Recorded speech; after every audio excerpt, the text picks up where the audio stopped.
Good afternoon, everyone. Thanks for joining us. I'm Austin Allison. I'm the editor of Campaign Middle East, and you're joining us at our first digital event of 2021. It's really good to see everybody again, or at least to know that you're here. So I'm not going to stay on for very long because I've got two very competent panels ahead of me. The topic of this event is obviously Adtech, which is going to be, there's no doubt that Adtech was absolutely crucial in 2020, and it's going to be one of the key factors shaping our industry this year. We've got two fantastic panels ahead of us. The first one is going to be on programmatic after cookies. If you know what that's about, you'll know how important it is. If you don't know what it's about, then you're about to find out how important it is. And following that, stay tuned for creativity in Adtech. Definitely stay till the end. We've got two phenomenal panels and a lot of really good speakers, a lot of expertise here for you. So thanks, as always, to our sponsors. Sponsoring this and making this event possible are Digital Media Services, DMS, which is the official digital arm of Schwery Group. It represents over 30 market-leading websites across key verticals in the MENA region and beyond.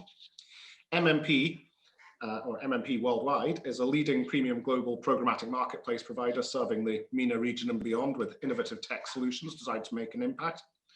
And Huawei Ads, the data footprint that combines both branded Huawei demand and external advertisers. Huawei Ads gives marketers exclusive access to a global pool of Huawei device users. These are the sort of top line information about the sponsors. We've got some of the experts from the sponsors on the panels as well, so I'm sure that we'll pick up a little bit extra about that. But thanks again to them for making this possible, and none of us would be here without them. So without further ado, I'm going to introduce you to the first panel. The topic of this panel is programmatic after cookies. And speaking here, we have Therese Linden, who is the MENA platform manager at Google. We have Mala Kamran, who is the head of advertising and demand solutions at Huawei Ads. And we have Romit Garat, who is the associate director of programmatic at MMP Worldwide. And moderating this panel is a man who knows a lot more about Adtech than me, Robert McGovern, who is a digital strategist at Horizontal Digital. So I'll let you take over from here. Okay, great. Thanks, Austin. Thanks to all our panelists as well today. Yeah, so as Austin was saying, we'll be talking about the life after the third-party cookie. So third-party cookies is obviously been at the center of digital advertising for over 20 years now, pretty much since digital advertising as we know it began. For anyone who might not know how these work, just a quick overview because we want to be as inclusive as possible. So first-party cookies are what websites place in a user's browser to kind of remember whether they're logged in, what's in their shopping cart, what pages they visited, and things like that. And these are going to work as normal going forward. And with third-party cookies, they're placed in a user's browser and share data about their behaviors as they move across the web from site to site. And these facilitate ad targeting and retargeting and a whole bunch of other stuff. And over the last few years, a bunch of different regulations and changes have been implemented that have marginalized the effectiveness of third-party cookies, basically. And this is going to continue over the next year or two. So things like Google dropping support for third-party cookies in the Chrome browser, Apple's latest iOS update that requires apps to ask for users permission to collect and share their data. So it's an opt-in rather than an opt-out, which is a big change. Even Gdpr that was introduced back in 2018. So all of these things have an impact on the way digital advertising works and how effective it can be. And that's what we're here to discuss today. So primarily how these changes will affect different players in the space. So on one side, you have the advertisers trying to reach as many eyeballs as possible for as cheap as possible. They're trying to get as much data and transparency as possible. On the other side, you have the publishers, the media companies that are increasingly kind of battling it out with the platforms like Google and Facebook for ad dollars. Then you also have the matchmakers, if you like, in the middle, the demand side platforms and the supply side platforms, and increasingly gatekeepers like the mobile operating systems as well in the middle here. And then at the center of it all, you have the users who are increasingly conscious of privacy and how they're being kind of tracked by technology and targeted by advertisers on the digital channels they use. So a lot of these changes that are taking place are based around user privacy and ad transparency, but these things do have big knock-on effects for advertisers and other players in the industry as well. So that's what we're going to be talking about today. Pretty much how might advertisers be affected by all this, and what can they do about it to kind of make sure that they're ready. So we'll jump in. I think I'll start off with you, Therese, to get Google's point of view. So obviously one of the biggest upcoming changes to affect third-party cookies is that Google are dropping support for them in the Chrome browser, which means that advertisers are going to have a harder time targeting and retargeting ads in Chrome using kind of traditional methods. This has already happened in Safari and Firefox browsers, but apparently Google has about a 60% share of web traffic, so this is going to have a much bigger impact when Chrome does it.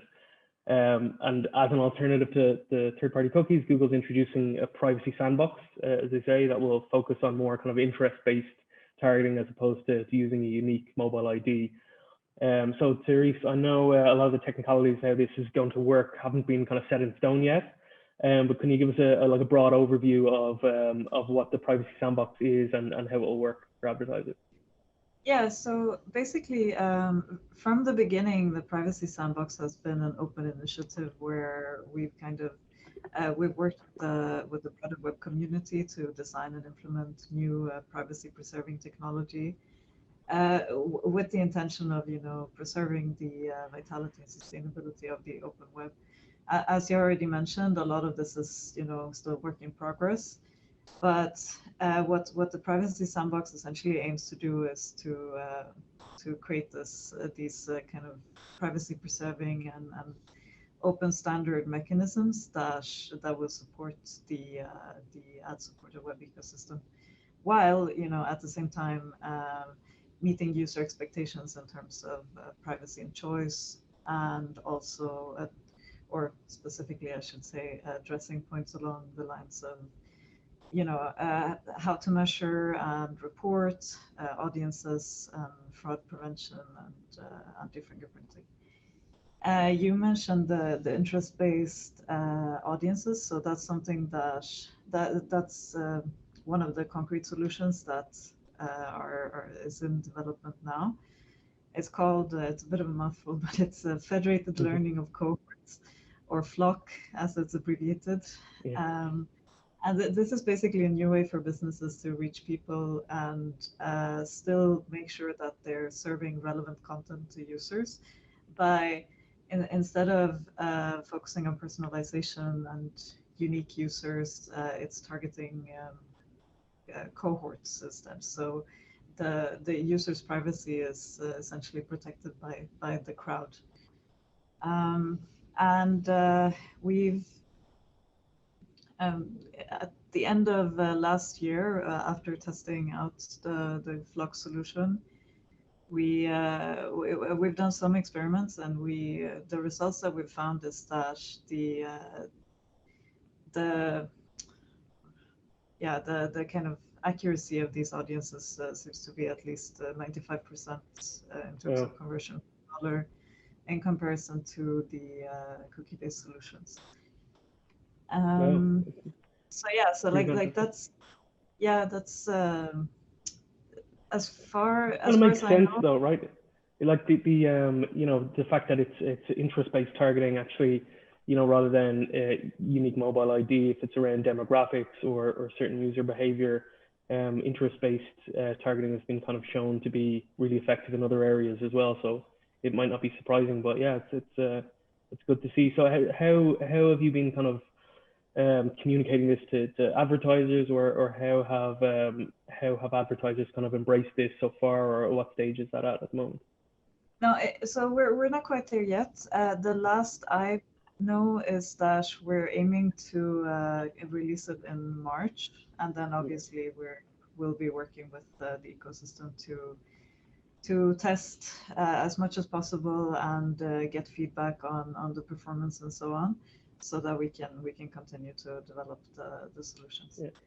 And have they been kind of perceptive, any advertisers that you've been kind of in talks with about it, about being like an early adopter, I suppose?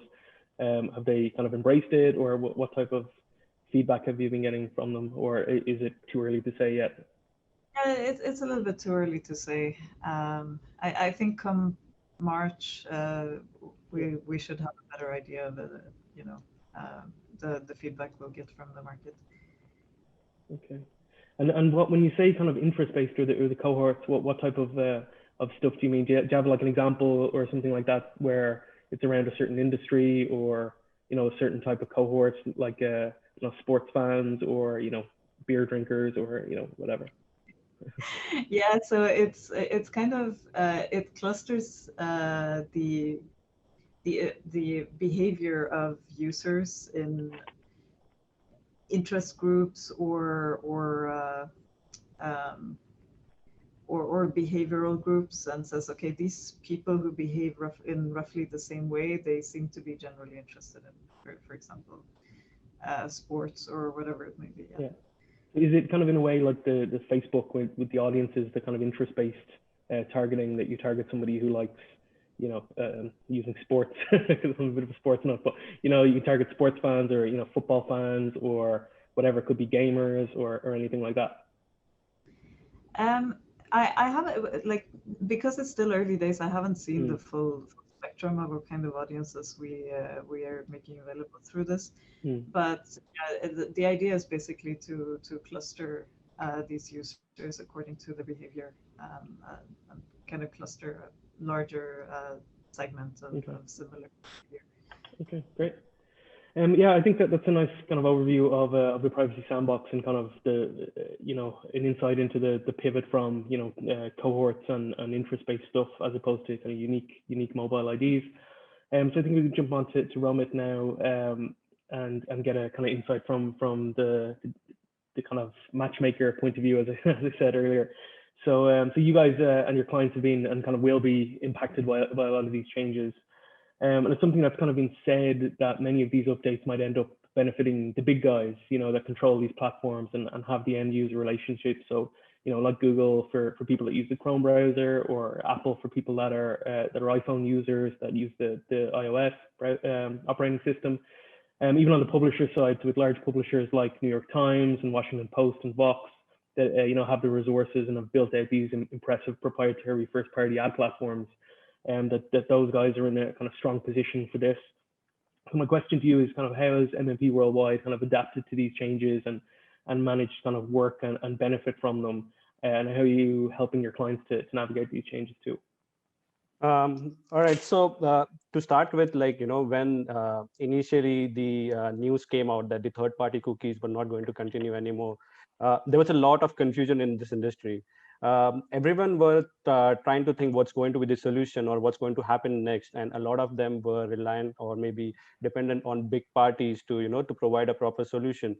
But what I believe is the solution for this, it is supposed to be more of a collaborative solution. Instead of benefiting only big players, it is supposed to be benefit everyone who is involved in this. So what we at MMP Worldwide are trying is to provide some collaborative solution, so that everyone is benefited. Let that be advertisers, or let that be even our publishers. We never work like wall gardens, but our motto has always been like to open for all and work with everyone, and that's the reason why our core value has always been our partnership with all the entities, like, including our technology partners, publishers, and advertisers. And that's the reason why we always aim to work with the best of the technologies available in this region, and uh, uh, using this best of the technologies, that sometimes we are able to I mean to say, like, there are certain publishers, there could be certain clients who do not have access to those technologies. So how we added value to them is by giving them access to such kind of technologies, and the publisher feel more empowered instead of being dependent only on a big player.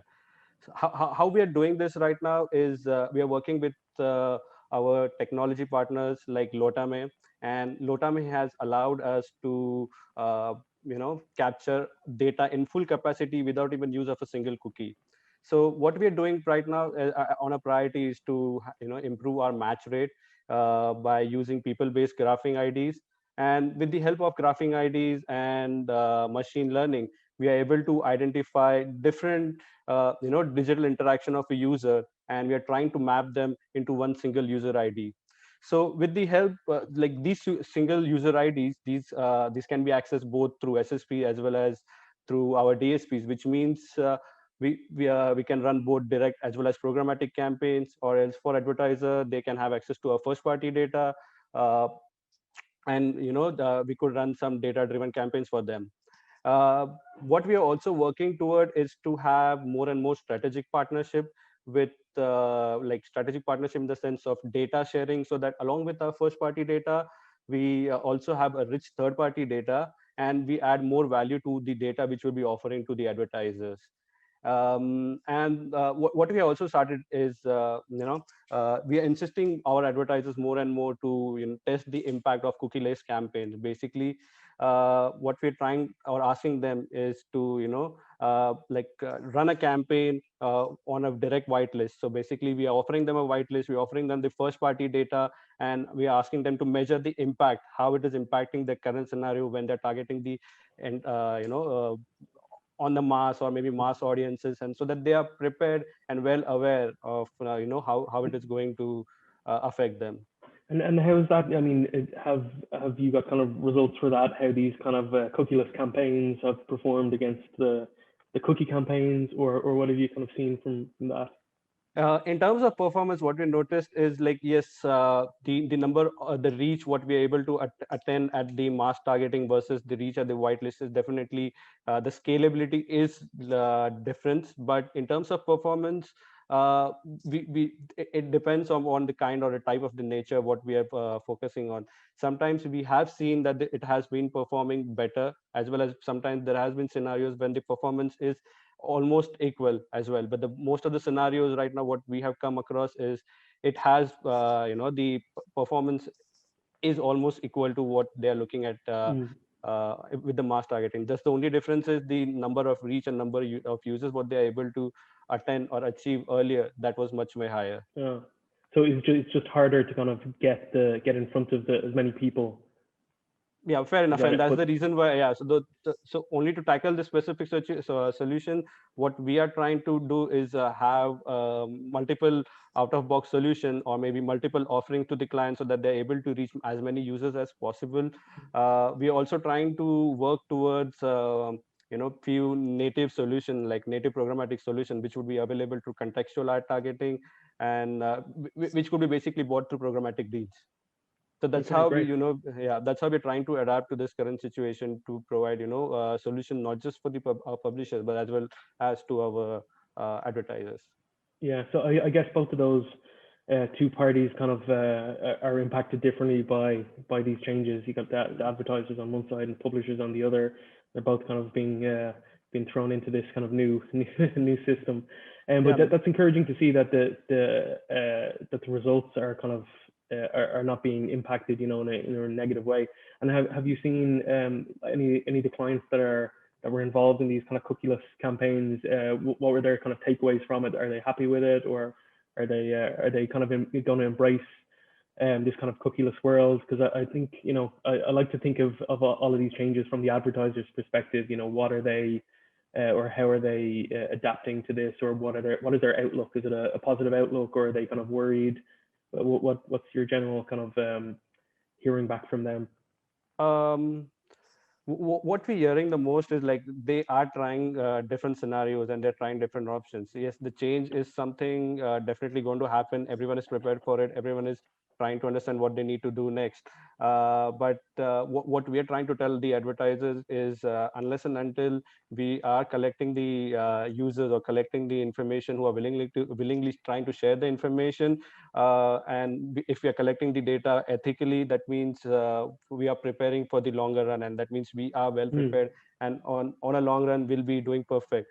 So right now it's more of a testing phase. It's too early to conclude anything, and that's what we are hearing most of the time, like, different things we need to try, and different solutions or different offerings, whatever we have, which we need to present it to the client, to the advertiser. Okay, great. So it's more about making sure you've got as broad a kind of batch of ways to kind of target, using them all together instead of relying on just kind of one way.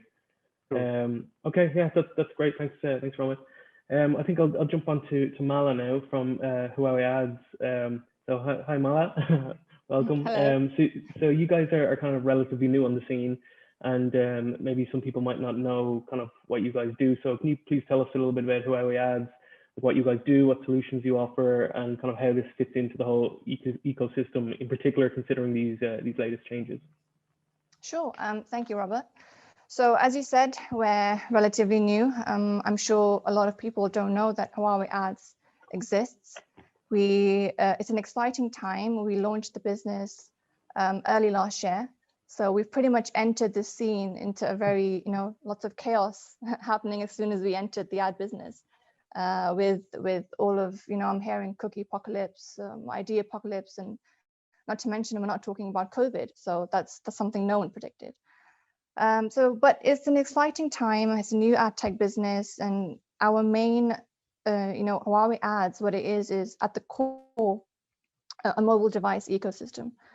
We have our own proprietary technology that's built in-house to facilitate on the publisher side. We work with app developers, thousands of app developers who come into our app store, which is called App Gallery, and also facilitating the monetization from that perspective, but also talking about advertiser side. So buy side, we have agencies and advertisers who can come into using our platform and access a pool of smart users that is currently underserved. We do have our own identifier. So yes, there is a new one out there in the market. It's called OAID. OAID stands for Open Advertising Identifier, which is owned by Huawei. It's linked to the Huawei device. And this is all done and based on first-party data, all consented by our users. So yes, they have an option to opt out to OAID. It can be reset. It's a unique, non-permanent identifier. Now, what this means is because we have this platform and it's a gateway between, facilitating both the monetization, but also the marketing goals. So agencies and advertisers have, the challenge right now that we're talking about is with the third-party cookies going away and all of that, and consumer privacy being at the core of our ecosystem now. How can you effectively measure on your marketing campaigns? And we do this by our pool of first-party data, which comes from not just our third-party apps that are in App Gallery, but our own Huawei content. We have high-quality content, and we call this HMS. So HMS stands for Huawei Mobile Services. We have our own branded content, be it our own browser, our own music app, video app, Petal Search, which is our app search engine. All of these products, App Gallery being our app store, are accessible through Huawei Ads. And, we're reaching over 700 million monthly active users, and our reach is on across the board, more than 170 plus countries. So the main proposition here is not to make this into a typical sales pitch, but essentially, your question on how we fit with this ecosystem. We're largely unaffected by cookies because we have a device ID.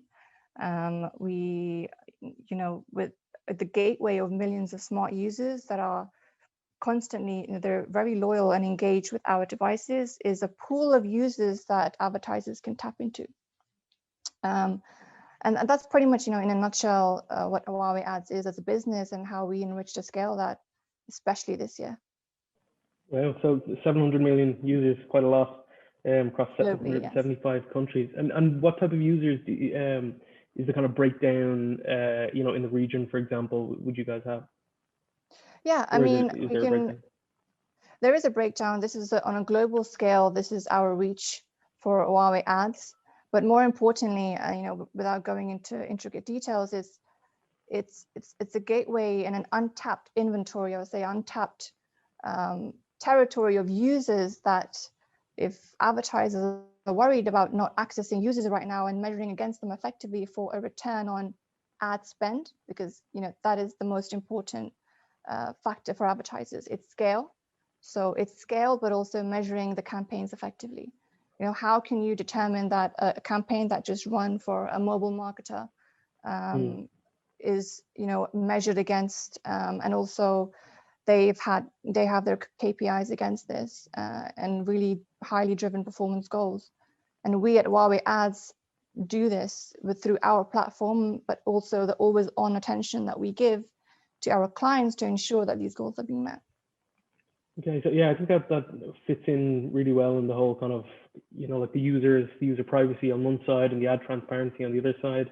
It seems to kind of fit in well with the consensus around where this whole kind of trend is heading. Okay, yeah, that's great. That's a nice little intro to Huawei Ads for anyone who's unfamiliar with them.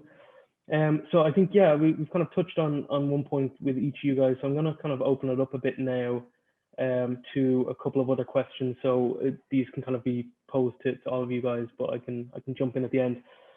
So this next question just revolves around this kind of ad transparency kind of topic that we'd mentioned, or we touched on a little bit so far. So last May, a study came out on ad supply chain transparency from the ISBA. So that's the Incorporated Society of British Advertisers, before Austin kind of rings the acronym bell there on me. They're basically a UK trade group representing 3,000 brands, and they put out this report. So basically they tracked £100 million of ad money from 15 high-end advertisers. And the findings caused a bit of a stir when they came out. So the results were that only about half of the ad spend actually went to the publishers where the ads were shown. And about 35% went to the kind of matchmakers, as I say, which is fine, but maybe it's a bit higher than some people might have thought. And 15% was essentially untrackable. It just kind of disappeared into the void. And the only reason I bring this up is that this report seemed to kind of confirm some of the worries that many advertisers had around digital advertising. And there's a lot of advertisers out there that have become a bit disillusioned.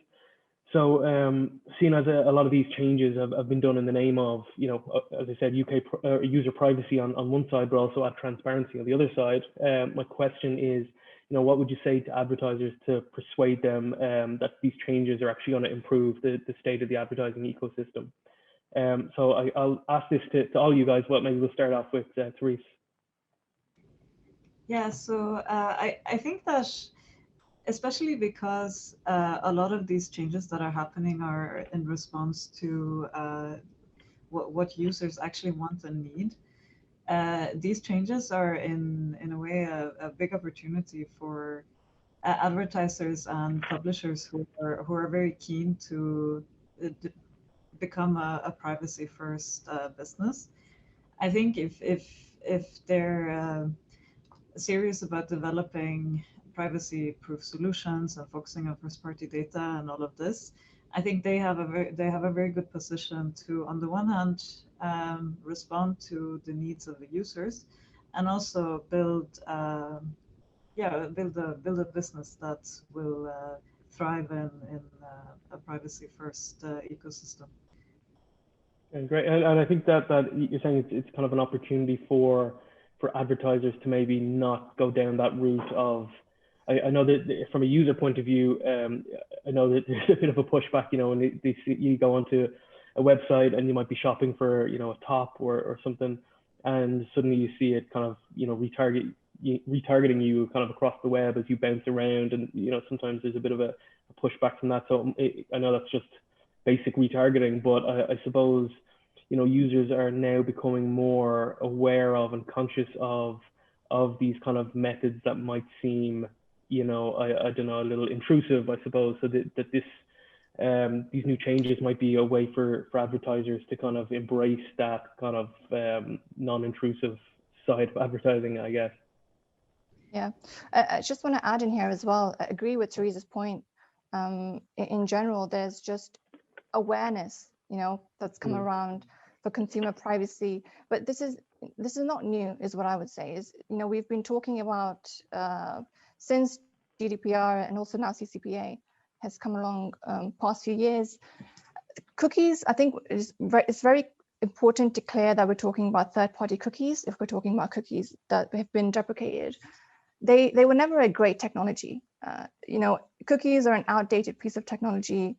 They weren't compliant with privacy regulators. The whole thing about cookie syncing and match rates being low, all of this poses a lot of questions. And also, it wasn't good for tracking on a mobile device. So with the rise of mobile and your device IDs coming into the picture, what device IDs do is they have a holistic view of the user journey. As long as a user has the handset to hand, they have this, they're going out, they're shopping, they're eating with their friends, they're going to the cinema with the device in their hand. So with this, cookie posed more questions, and users are actually actively rejecting cookies. They were blocking them, they were resetting them. And that brings us to question that and my question to advertisers would be that if this was, defended in the sense that because we had scale and we had a good pool of audience, but if you can't measure against its accuracy, then how can we defend cookies as a whole? Of course, we are now coming into an industry where collaboration is key. Users want choice and control, and that creates, if you're giving that transparency, I know we do this at Huawei Ads, we have a whole sheet on exactly what the data is being used for, allowing the user to make, judge based on that if they're happy to do that or not. And we have to do this in a language that they understand. It can't be another terms and sheet condition where you just tick I accept and move on, and then you're still not engaging with the ad. It's not effective and it's not efficient. So we're giving users choice and control, and transparency is building trust in that ecosystem. Okay, fantastic. And Romit? Yeah, in my view, what I believe the key is to make advertisers realize how it is going to benefit them, because we are moving away from just targeting the unidentified or matching cookies to a matched user. So this is only going to make this much more. Basically, it's going to benefit more advertiser more, is because it seems to be a good sign for programmatic advertising buying. So the key over here is to to ensure that with the use of right technology and have proper measurement, or we could reduce the ad loss and ensure that we could reduce the ad fraud, and we could ensure that the advertiser is not losing enough budget. So this is something which we need to explain to advertiser, and that's how we can make them realize it will make as the technology progresses, it will make the programmatic ecosystem much more better place, or much more transparent place to buy the inventory. So it does seem that there's a lot of upsides to these changes. I mean, if you just kind of looked at the industry, kind of the media companies, it might seem like everything's doom and gloom, but it does seem like that there's a lot of kind of plus points for advertisers and other kind of players in the space around this. It's not all going to be, not throwing the baby out with the bathwater. But yeah, I think that was a really nice overview there. I'm just going to jump in. I'm conscious of time. I'm going to jump in on one last question here, and it's just around, any emergent new areas outside cookie-enabled browser-based ads that might kind of blossom if advertisers kind of start to think outside the box. So this could be anything like connected television, podcasts, smart speakers, gaming, anything like that, or even in-app ads. So maybe Therese, what do you think? Or anyone can jump in here. So it's just, there's a whole new world of possibilities out here that are just coming online. That where do you think has a lot of opportunity? Yeah, so you're actually mentioning a few of them there already. So like connected TV, for example, or linear TV, which is, the kind of real-time TV inventory that you buy programmatically. And I think maybe that's a trend that, or not a trend, but an emerging tendency is to try and figure out how to do things that were traditionally offline, like for example, TV, in a programmatic way, be it only automating the buying, for example. The other thing, I'm slightly deviating from the question, but I would say that even though the question is around like new technology, the fact is that cohort targeting and contextual advertising, and also audiences types like Google in market or affinity audiences, these are still viable options in a cookieless world, even if it's in traditional browser-based ads.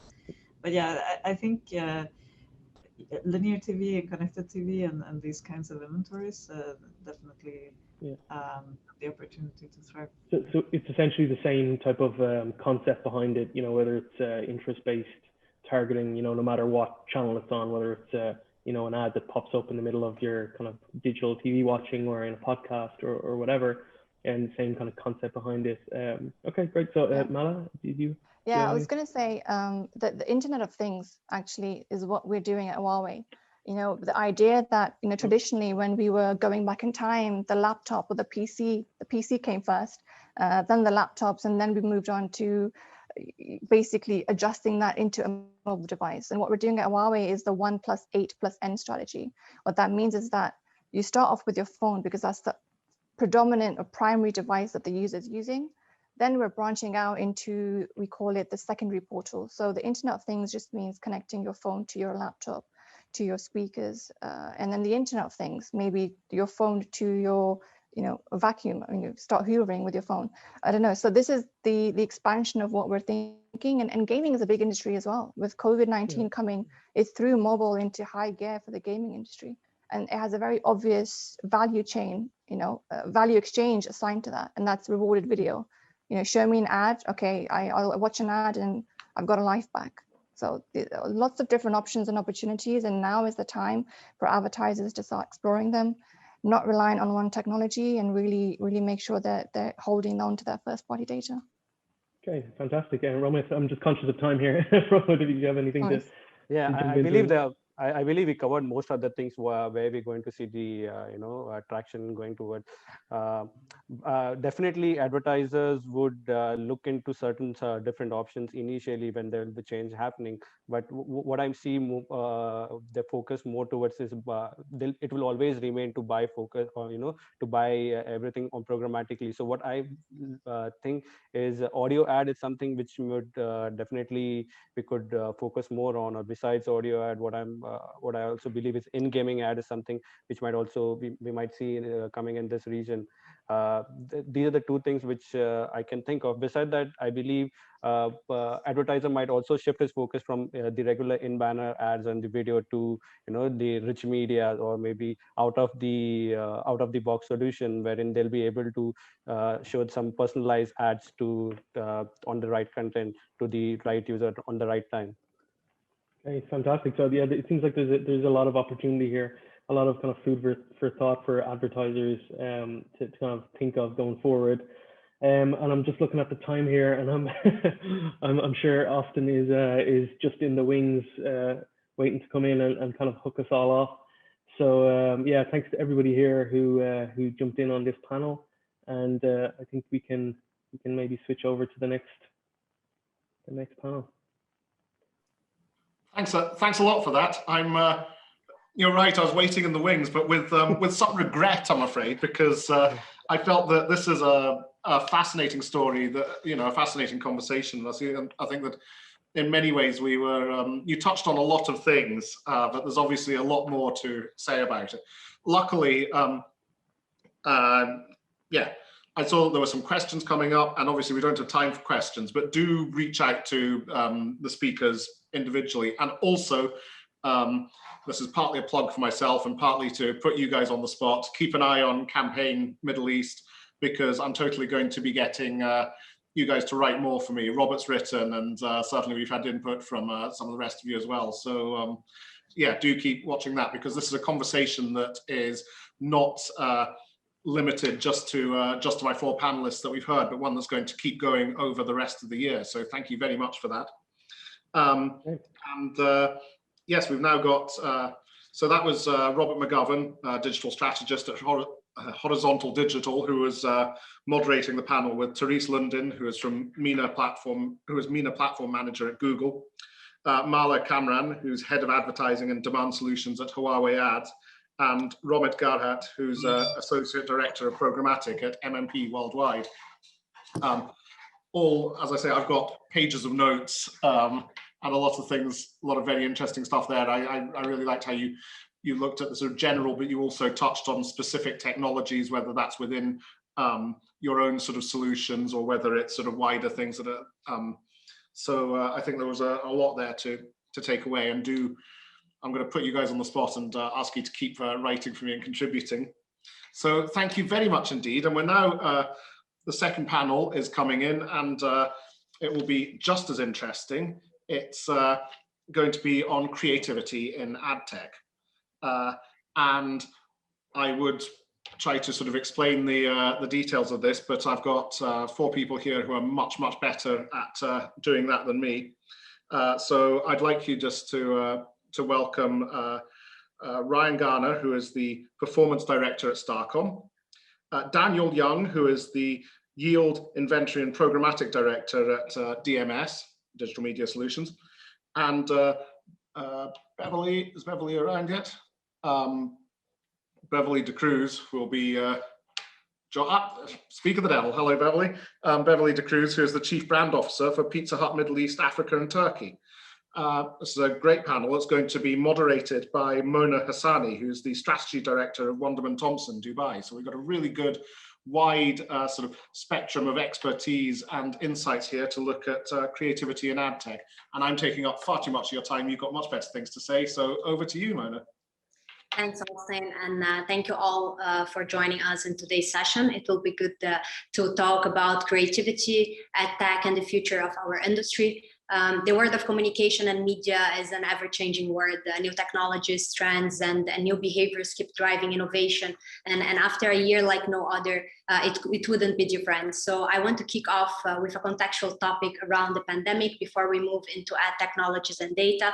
And having Beverly from a brand side, and Dan and Ryan from media, and myself from a creative agency, you will get a holistic picture on some key topics of our industry. We'll be sharing some perspectives on what are the technologies that have emerged during COVID-19, how ad technologies enable creativity, and how we as an industry will respond to the challenges related to data privacy. Starting with the impact of COVID-19, I guess we all have seen how that impacted brands in the way that they work, in the way that they communicate, and in the way that they have shifted some business, and as well in the emerging technologies that were raised due to the COVID-19. So it would be good to hear from you all, what are the new technologies companies and consumers are using that they weren't using before the pandemic outbreak. And Beverly, if you can start with this one, would be great to hear from you. Sure, thanks, Mona. I think you can hear me? Yes. Amazing, thank you so much, and thanks for the introduction. So, I work for Pizza Hut, and one of the big changes we saw with COVID had been the rise in digital ordering, the rise in delivery. And with that, a whole set of new technologies have come in. We've had so much more consumer data that we are now accessing. And we need to find ways and technologies that will allow us to use this data to drive more business decisions. So one of the big things we're looking at are CRM programs, but also marketing automation, and how we can take our data to the next level. Platforms that can allow us to manage campaigns, that can allow us to do personalization, segmentation, analytics. So a whole set of new tools are now being required in order to be able to do marketing as a result of COVID, because people are home, people are ordering delivery, and we suddenly have so much more access to data that we never did before. So that's our view from Pizza Hut, and we'd love to hear other thoughts as well. Yes, thank you.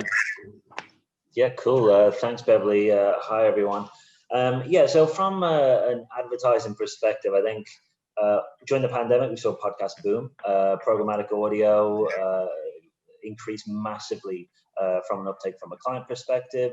Something that's very, very effective, being able to target audio inventory on a programmatic basis. From a broader tech perspective then, Consumer Electronics Show was on last month. I think this is always a good barometer of what's new, of what's notable. Obviously, there was tons of pandemic-inspired tech there. A lot of it was around touchless activation, around gesture-based technology. Obviously, everyone's obsessed with not coming into contact with any services or any humans that they don't want to. A lot of robotics, so again, dedicated to minimizing unnecessary human contacts. And another explosive area, I suppose, was self-care, connected medicine. So I think what we're really seeing is that, we're hitting fast forward on a lot of fringe technology that it might have been there, but not used on a really widespread basis. And now the pandemic's, it's really been able to show how we actually need this tech as a baseline in our day-to-day. So yeah, that's it from my angle. Yeah, I can't really say too much more than that. I think both Beverly and Ryan hit the nail on the head there. You know, from our standpoint as a publisher, you know, we've obviously seen a slight shift or acceleration towards more outcome-focused buying from clients and agencies alike. You know, that's naturally coming down, wanting more of a return on investment, return on ad spend, so a lower funnel focus. And so therefore it's sort of perhaps slowed down some of the more experimental budget creativity that may have been there before. But, you know, as Ryan correctly mentioned, it's advancing the overall number of devices, number of, you know, ways that we're actually going to be able to interact with consumers in the very near future once we sort of work every little nuance out. But yeah, the big things and big takeaways are exactly like what we're doing now. You know, the rise of the virtual marketplace or the virtual workplace, and, you know, interactivity at a distance. And then, yeah, anything, you know, RTA is probably a good example of one of those, you know, efficiency, smart city type things that people have adopted a lot more aggressively in these sort of times. So, yeah, exciting stuff for us to be able to convert that to a usable medium in the future. Yeah, I think that's another interesting point as well. It's that beyond having new emerging technologies, we also saw many existing technologies as well becoming the focus of many brands. So there are so many brands that didn't have a focus on their digital touch points, and they are just understanding how relevant is that, and as well as creating some direct to consumer solutions. So that's quite interesting as well. That leads me as well to ask you guys. We have also seen the input data and behavioral understanding had in the creation of many campaigns during such period, with many creative campaigns really being inspired by new behaviors and by the new technologies or actually as well how people started to using more mobile or even other technologies during such time. So how else do you see ad technologies inspiring better creativity, and not only in the context of COVID-19, but in general when creating ad work and communication work? Daniel, I think you can start with this one. Yeah, sure. Yeah, I think, well, you know, if we think of anything when it comes to, you know, the way that we're going to get in front of users and advertise, it's sort of a bit of a chicken and the egg. Do you use where they are and you go towards the eyeballs, or you try and drive them towards certain areas, you know, whether it's content or whether it's a device? So that's sort of one main thing that we've seen around how people are using their technologies. You know, Beverly alluded to it before, where people are a lot more connected on their mobile devices, they're in their homes, they may be a little bit isolated. So leaning into that kind of, you know, engagement is really important to be able to make sure that you're actually conveying the right message to the person in the kind of environment that they might well be in.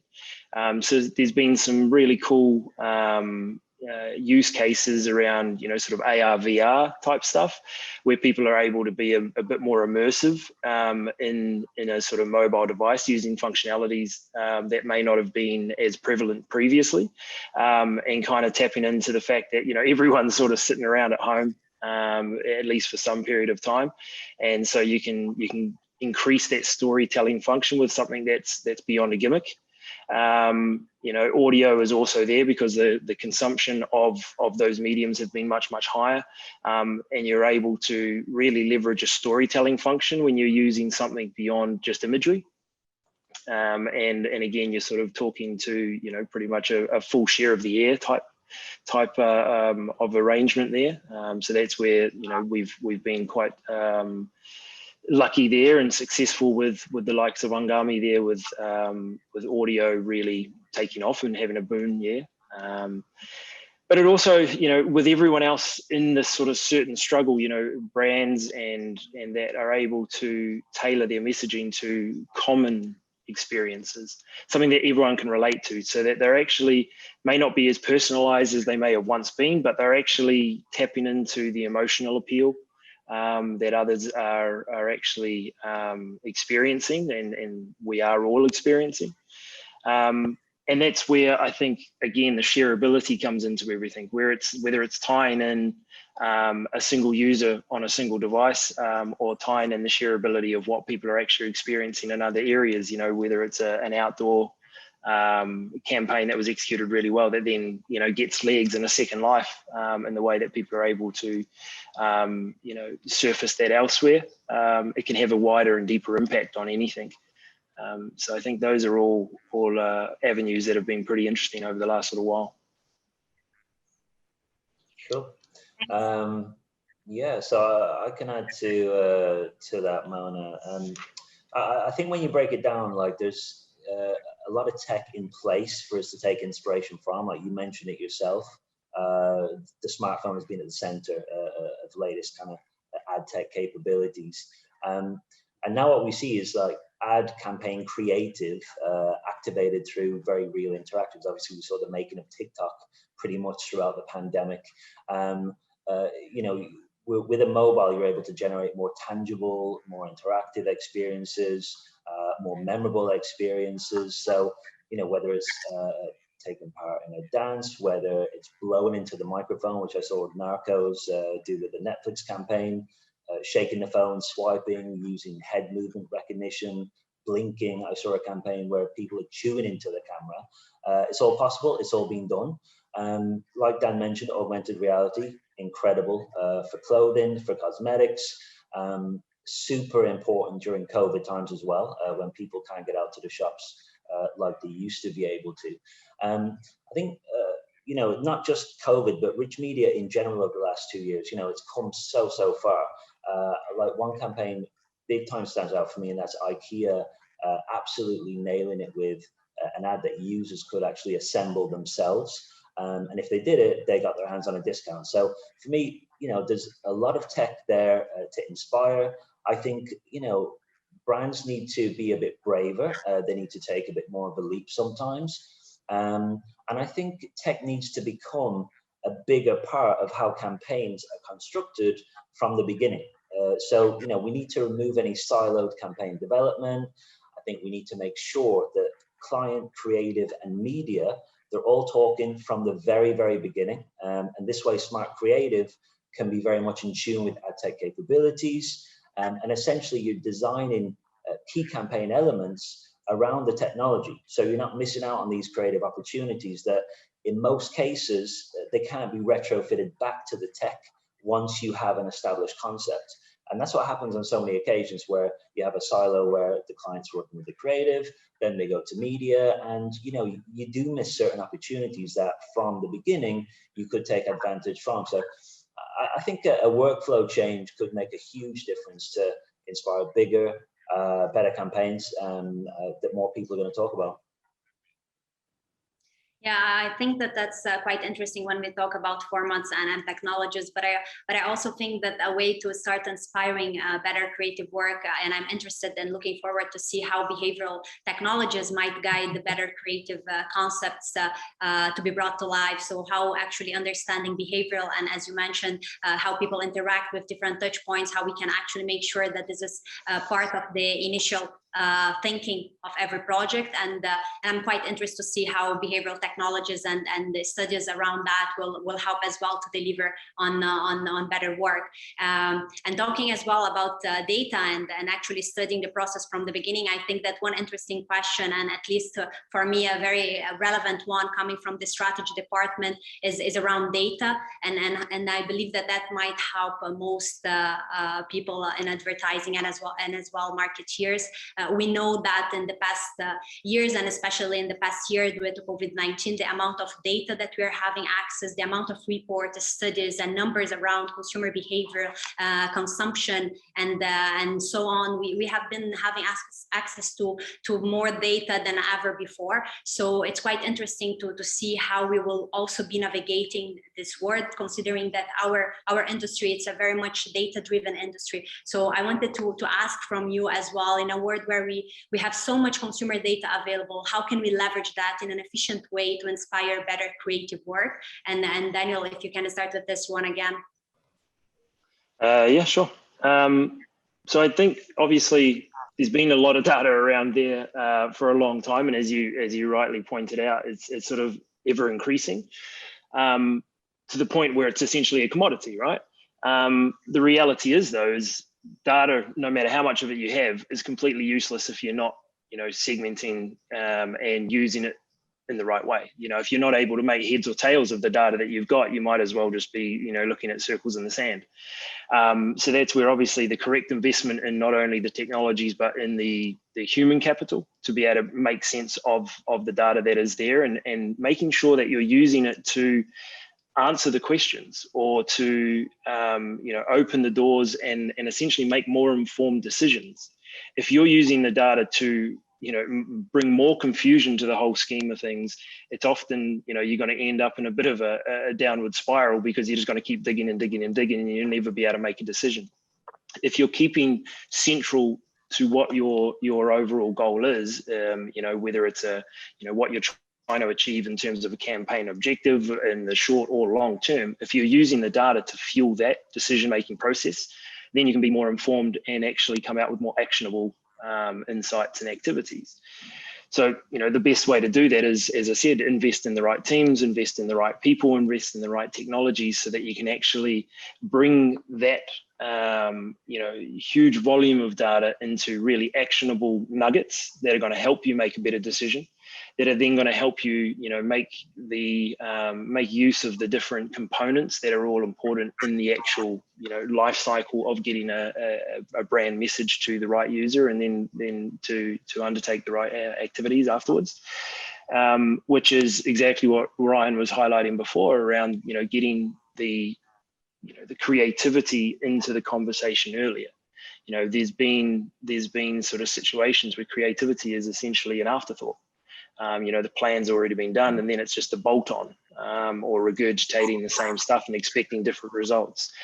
The data that is telling us that doesn't work, yet we've been ignoring it. So it's actually time to listen to the data. That you need to build into it the functionality at that earlier stage. You need to make sure that everything gels together, and you can maximize the impact of your sort of activities without encroaching on the creepy, which is really where we ended up in this situation, is because we were never overly transparent with what we're doing and why we were doing it. So people always thought the worst. But yeah, I think that's the best way is to have the information there to drive your decision making and drive your actions. Actionability is key. Ryan, anything to add here? Yeah. I mean, I echo a lot of that. Like, I think the problem is there are hundreds of thousands of data points out there.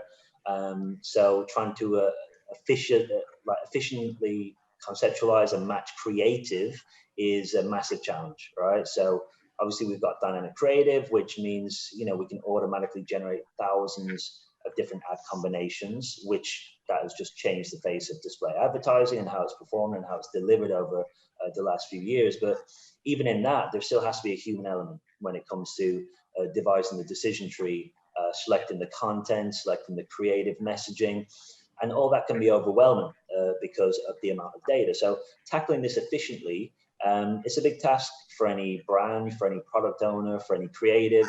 And the main thing to avoid with your creative is trying to be all things to all data signals. And I think a lot of people get bogged down in that. So you need to identify the core data sets that actually mean something tangible to your business, right? So, what are the combinations that are leading to the most desired actions? What are the combinations that are leading to the most sales? That realistically you're able to match creative to. So what you need to do is develop fewer combinations of higher volume characteristics that lead to a high volume of actions. And that's the most important starting point. Then your creative becomes more effective because you're tuned into the most valuable audiences. And then you can iterate, you can adjust as your creative becomes more sophisticated. Maybe other audiences might show themselves as being worth pursuing. But the main thing to stress is that there has to be volume behind data sets for them to be effective and for creative to appeal. So I think that's the most efficient approach. And just going back to what Dan said as well about, people creating ads just like any other ad. I think that is one of the biggest things is breaking out of the category norms, so many ads just look the same, but taking that risk obviously can get you in a bit of trouble if it doesn't work, right? Because not everything is going to be the next Compare the Meerkat, and if it doesn't go well, then your neck is on the line. but being distinctive works. It works a lot, and I think that's not what we're doing enough, unfortunately. So yeah, I think that's something that, like I say, it's a risky business, but if you get it right, it pays dividends. Beverly, I guess it would be interesting to hear from you as well, coming from brand side.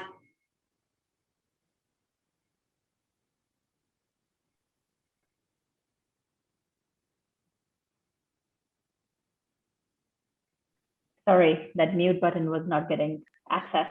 I was just reflecting on something Ryan was saying, which was brands being distinctive.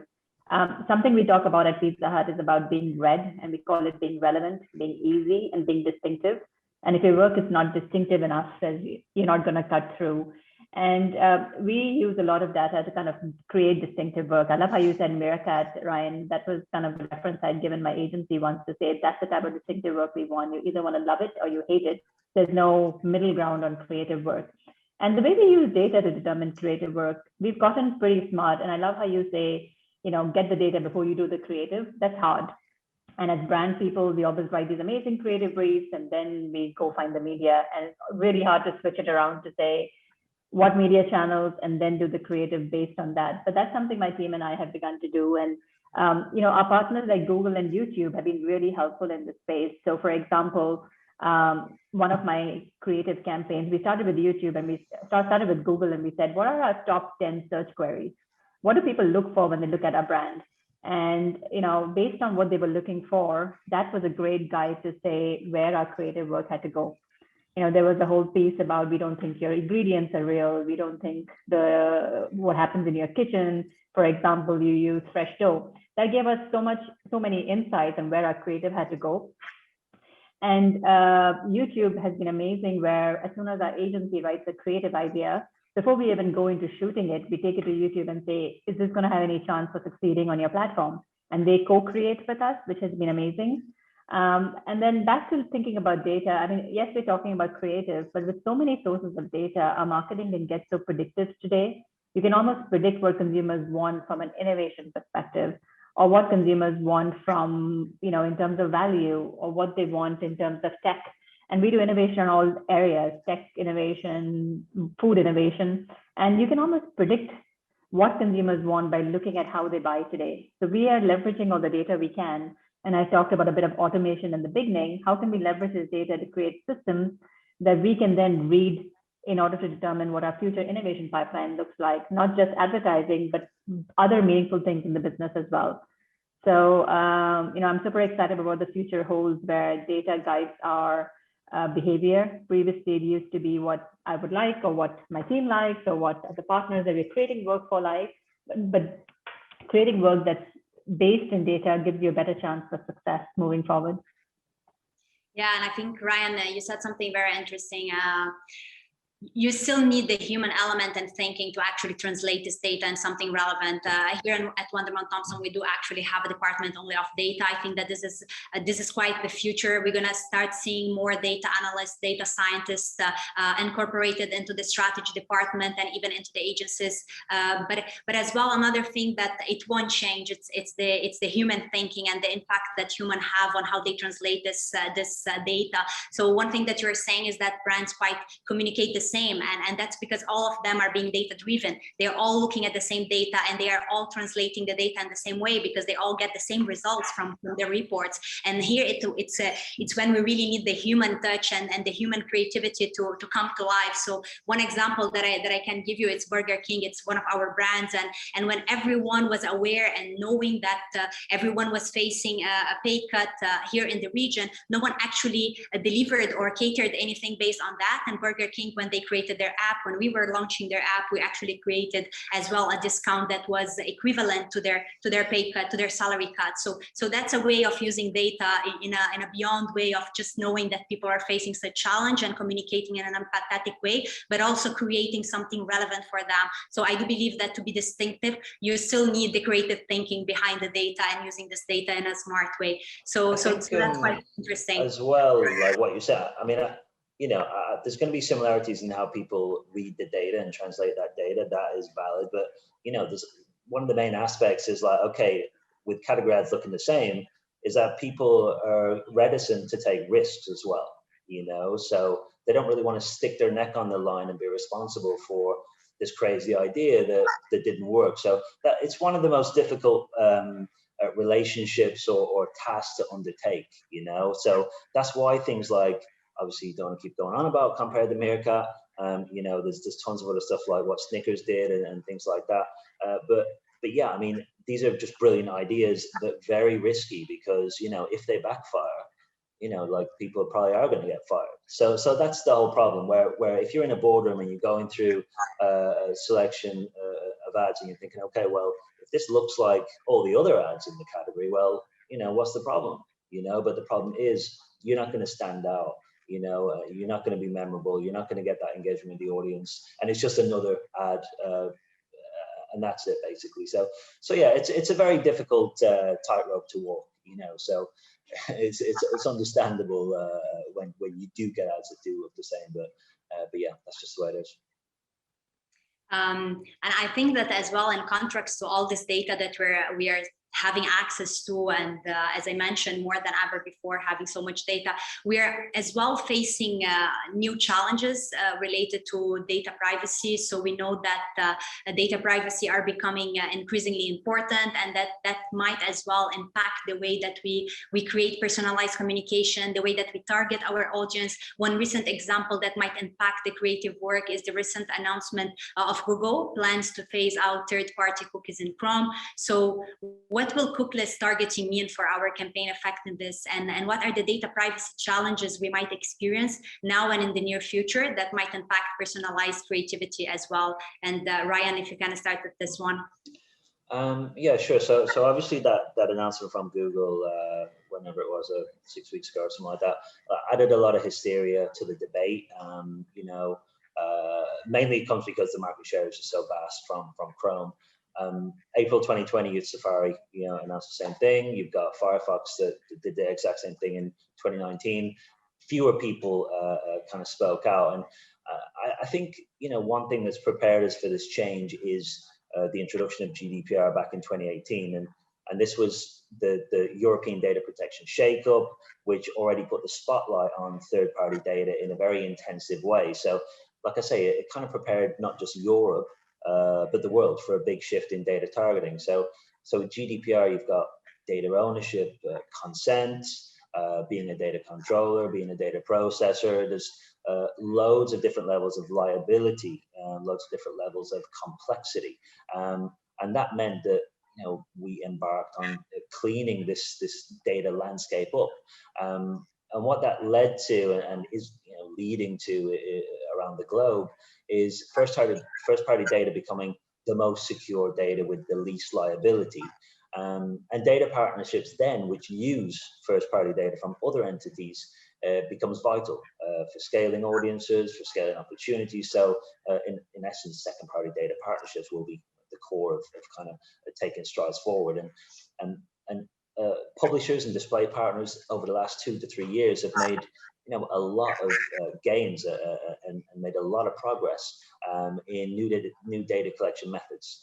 So, you know, these are compliant, these are completely in line with the upcoming rule change, and what they are is based on consent, it's based on ID data and ID graphing, and it still enables audience collection and audience tracking and data gathering on a relatively large scale. So as an advertiser, you know, there'll still be opportunities to scale activity. You'll still have opportunities to personalize creative, but removing third-party cookies, I feel it can be considered more as a data cleanse. There's going to be less actionable data, but, you know, publishers and data partners are doing their best to really gather as much data as possible that can be utilized from a partnership perspective. But the data we have will be more potent. It's going to be privacy compliant, probably more expensive. But, you know, like really the brass tacks of personalization will still remain, you know, so it's just going to be from a different angle, from a different perspective. Yeah, I think from, you know, something that you just mentioned at the end there that was quite important is, I think too often people have just, you know, it's been too simple to have all that data just accessible and just sort of throw it at the wall and hope something sticks.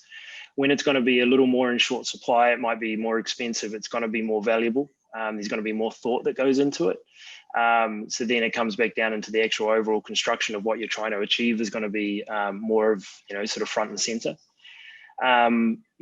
From a publisher standpoint, we are in a position where obviously those players that have made these decisions to sort of do away with some of the clutter there and the mess that is the third-party tracking cookies, they're not going to shoot themselves in the foot. They're going to have something that is adaptable and used for them. So I think in terms of an overall creativity side of things, for publishers and independent publishers across the globe, there's going to be unification in some form of way that will materialize that actually aids in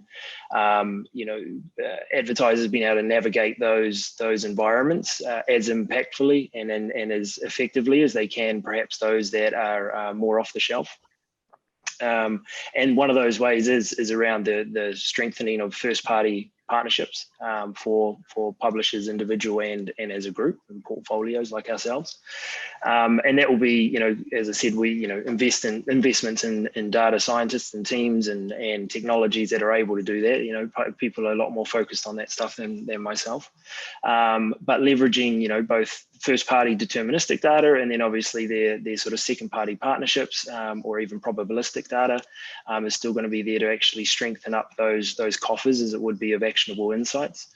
And then in terms of effectiveness of campaigns, it might not just be, the same thing that we've been saying for years, which sort of clicks are something that should have been obsolete probably 10 years ago. But it should be, at the center of things is attribution to the nth degree. What is it that we're trying to achieve with this and how can we get there? And that's where, we've seen advancements a lot, not just in attribution beyond the last click, for example, but, actually down the line into, footfall attribution and actually getting into incrementality. So these are all things that, I know from a publisher portfolio like ourselves, we're investing in, and we've got guys there that are trying to advance that because it's something there that's far more actionable and measurable for the users. And it's sort of removed from, a lot of that clutter that is always there. But just because the third-party cookie and some of that sort of easily obtainable data might have been lost and cleaned up, it will draw focus down onto stuff that is truly important, that is far more accurate, far more actionable, and it definitely won't remove creativity from it, because it's actually going to enhance creativity, because you won't just be able to be as lazy as you possibly were, just sort of regurgitating the same old creatives and just throwing it at an audience that you've decided off in 5 minutes that is going to be relevant. There'll be a little bit more insight into that to try and achieve the overall goal, which is getting the right message out in front of people in a better way. Not much more to build on what Ryan and Daniel said, apart from the fact that I lived in the UK when the whole Gdpr law got introduced, and our biggest fear had been that we were going to lose all our data. But really, it was just a cleanse of what was more important. People that wanted to be communicated with, people that wanted to engage, stayed, subscribed, and those that didn't left. And so you really just cleansed the pool. And the result we saw was a better return on our ad spend or whatever money we were spending. The people that stayed were a lot more engaged. And all our fears of not being able to personalize or communicate weren't really real. Instead, what we realized was the people that got left into the pool were actually the right people who we wanted to engage with. So when I think about the measures being put in place, I just see it as a cleanse of those that want to be communicated with. They will give you your consent. And as brands and as creative people, we have to make sure that how we engage with them, and do we make it worthwhile their time to be giving us that consent. You have to, not be, Daniel talked about not being lazy about creative. You almost have to show consumers the value and why they would want to give you consent almost. You have to earn it rather than just get it by default. So I think it will make things sharper. It will make, will get your message to the right people. And in fact, it will actually improve returns for the industry, because communication, when it goes to people that actually want to see it, drives a lot better returns than when it goes to a mass audience and half the people aren't even interested or won't engage with the content. That's like the crux of it in a way, right? Is so many people believe that the internet's free. the content they're consuming is free because they pay for their ISP or whatever it is, and they're like, well, why am I getting shown these ads?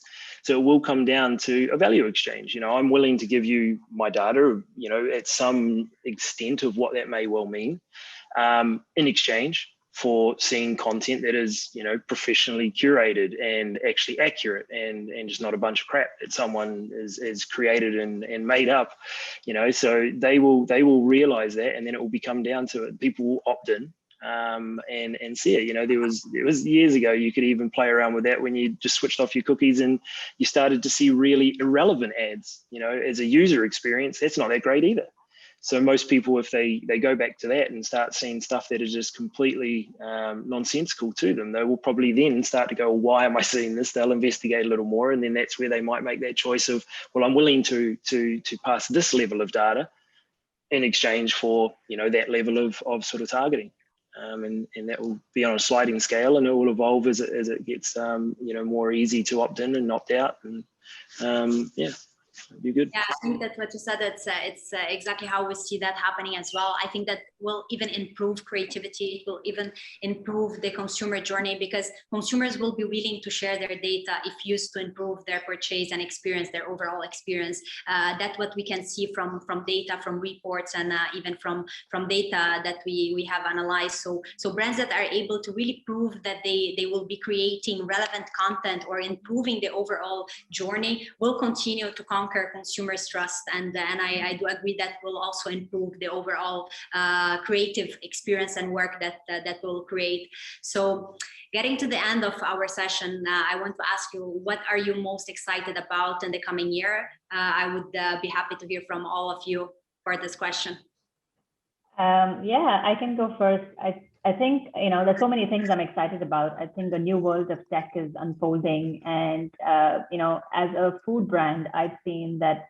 I talked about this earlier, that we saw an influx on delivery for our business, and that grew. But what that does is it gives so many other brands or smaller brands an opportunity to tap into this digitization or the world of digitization. So many more tools will now be accessible on how small, you know, 4-store brands or 5-store brands can enter this world of online ordering and have technology that they can access and leverage. So it's going to open a whole new world of business for smaller brands as well, which would be super exciting. I mean, as a food brand, I'm super excited about tech in the kitchen. If you think about automation and what you can make happen, you know, we always think about tech from a consumer point of view, but if you think about tech from an employee point of view, how you can automate, if you think about pizza making, to remove the error in it. This is not to replace people, but almost to make us more efficient. Instead of people, you know, scheduling labor, if a machine can schedule labor and can automate and figure out how you give deliveries to drivers that are still on their way, you know, it'll be so much more efficient from a kitchen perspective. And then I think lastly, I'm most excited about a borderless way of working. If you think about what tech has done today, if you think about just what we are doing right now, we are able to be, you know, there will be a world where you could have jobs sitting in Dubai and somewhere else in the world and working for companies from around the world where you don't actually have to physically move your family to actually go work. There are going to be so many more opportunities and such a big, rich pool of talent you can tap into should you be able to work from anywhere. And that excites me a lot.